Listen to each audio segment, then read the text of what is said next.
வணக்கம். தலைப்புச் செய்திகள். தமிழக முதல்வராக பதவியேற்றார் தாவேகா தலைவர் ஜோசப் விஜய். என். ஆனந்த், ஆதவ் அர்ஜுனா உள்ளிட்ட 9 அமைச்சர்கள் பதவியேற்பு. வீடுகளில் 2 மாதங்கள் 500 யூனிட் பயன்படுத்துபவர்களுக்கு 200 யூனிட் வரை இலவச மின்சாரம் வழங்கப்படும்.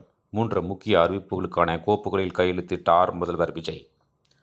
திருச்சி கிழக்கு தொகுதி எம்எல்ஏ பதவியை ராஜினாமா செய்தார் முதல்வர் விஜய். கடிதத்தை சட்டப்பேரவை முதன்மை செயலாளரிடம் அமைச்சர்கள் செங்கோட்டையன், வெங்கட்ராமன் ஆகியோர் வழங்கினர். கஜனாவில் பணம் இல்லை என கூறி வாக்களித்த மக்களை ஏமாற்றி திசை திருப்பாதீங்க என திமுக தலைவரும் முன்னாள் முதல்வருமான மு.க.ஸ்டாலின் அறிக்கை.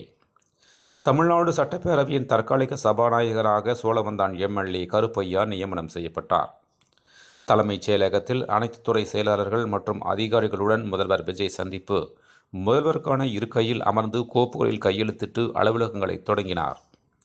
தமிழக அரசுடன் இணைந்து பணியாற்றுவோம். முதல்வராக பதவியேற்ற விஜய்க்கு பிரதமர் நரேந்திர மோடி வாழ்த்து தெரிவித்த பிரதமர் நரேந்திர மோடிக்கு நன்றி தெரிவித்த முதல்வர் விஜய். மக்கள் நலன் காக்க விஜயின் அரசுக்கு பாமக முழு ஆதரவு அளிக்கும். அன்புமணி அறிக்கை. திமுகவின் சட்டப்பேரவை கட்சித் தலைவராக உதயநிதி ஸ்டாலின் தேர்ந்தெடுக்கப்பட்டுள்ளார். ஜார்க்கண்ட், பீகாரில் 20,000 கோடி வரி வசூல் அதிக வரி செலுத்தியதில் எம்.எஸ். தோனி முதலிடம். ரூபாய் 27,000 கோடி வங்கி மோசடி வழக்கில் மும்பையில் அனில் அம்பானி குழுமத்தின் 17 இடத்தில் சோதனை.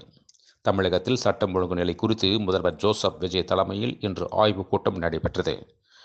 மேலும் விரிவான செய்திகளுக்கு அரசியல் ராஜ்யம் மின் இதழை படியுங்கள். நன்றி, வணக்கம்.